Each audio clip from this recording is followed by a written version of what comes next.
I don't know if you've heard the tale of the two woodchoppers who decided one day to have a competition. Who could chop down the most trees?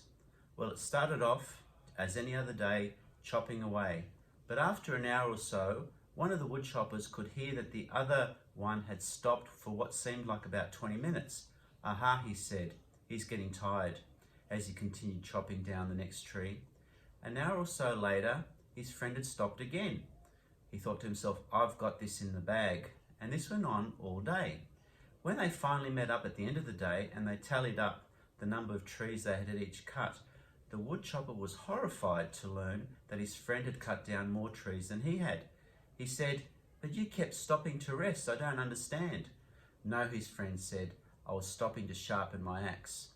I think this story, which has been packaged in many different forms throughout the ages, most famously as the tortoise and the hare, are of special significance right here, right now. My name is George Pedros, hypnotist and master NLP practitioner at helpmypain.com.au, where we help people with chronic health and pain issues, anxiety and depression, as well as breaking through with success, whatever that may be for you.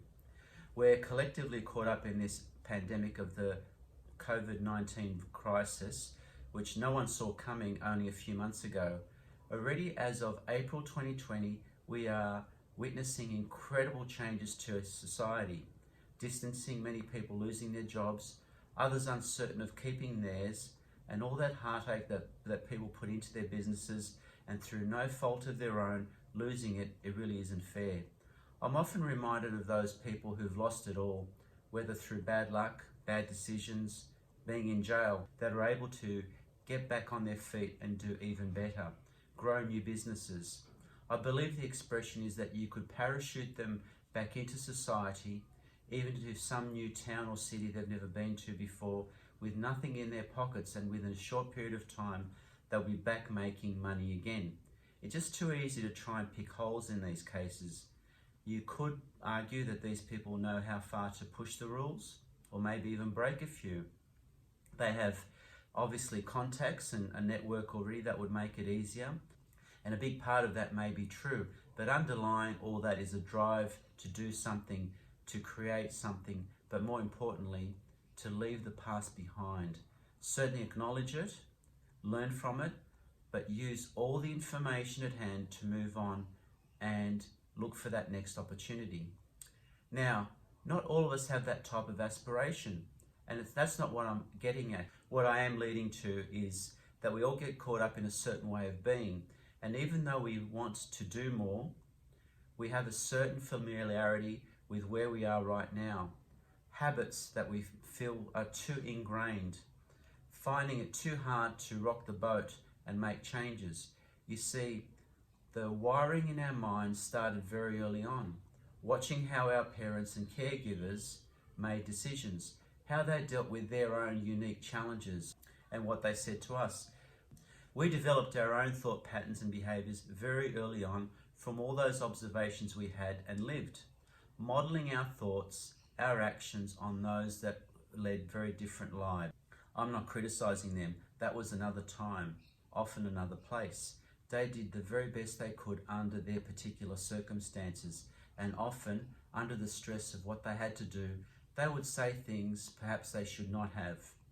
Things like, "You'll never make it," or "You should try harder," or "Are you that stupid?" They were only trying to keep us safe, but even the most flippant statements can have power and significance. And said a few times, coupled with a few times you didn't quite achieve a perfect outcome, you set yourself up for a lifetime of mediocrity, playing it safe, people-pleasing, catastrophizing, and the big one, anxiety. You see, we all see things, events, circumstances, other people differently, often from the context of where we've been, the experiences we've had, and how we process these events. It often leads us to missing out on other things, not noticing or not interpreting what other people say and mean, what opportunities may arise while we're not looking or paying attention. Here we see how the brain works, getting a stimulus, whether that's a thought, seeing something, hearing something. Some processing happens involving different parts of the brain. and we make a decision based on what we know, what we don't know, and move on. But very often, because we have these patterns of thinking, wiring of brain cells that we developed early on, that we seek to justify why we are just not that lucky.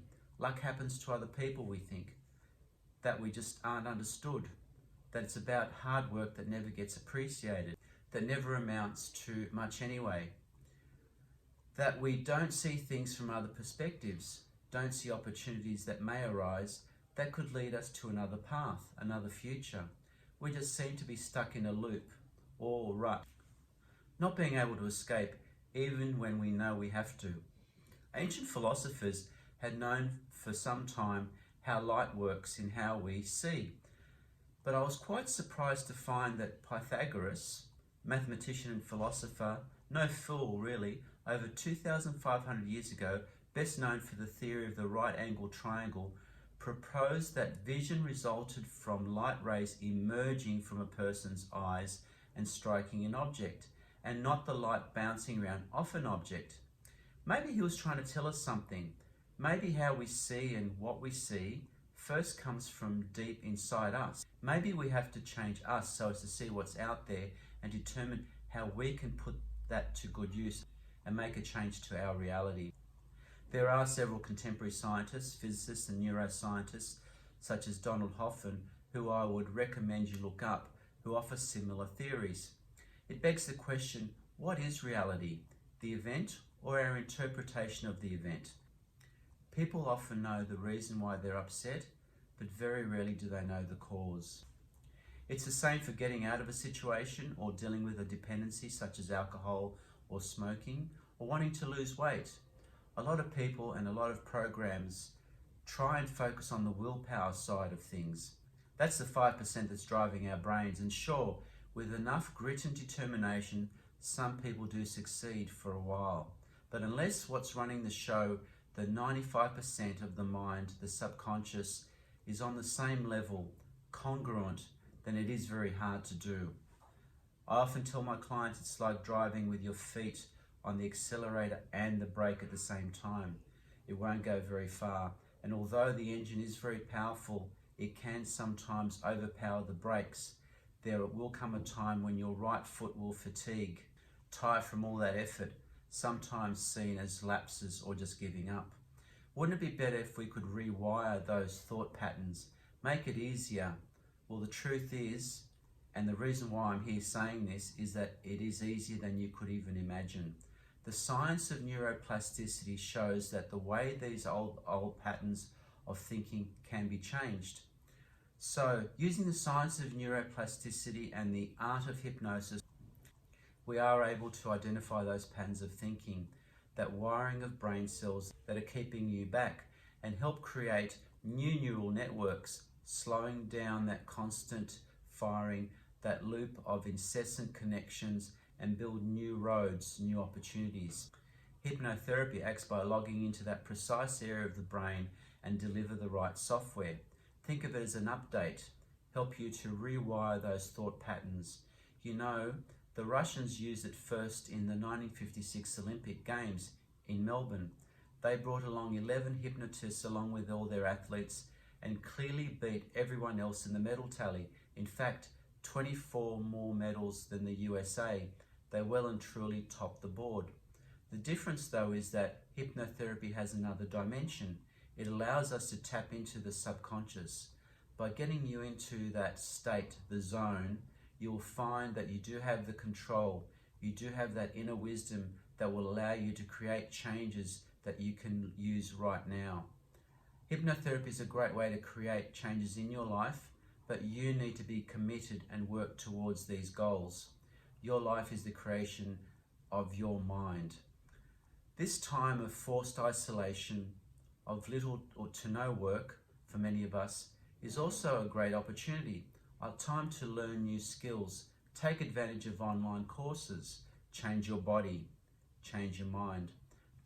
This is the perfect time to prepare for that next cycle of opportunity that will inevitably come, so you can hit the ground running.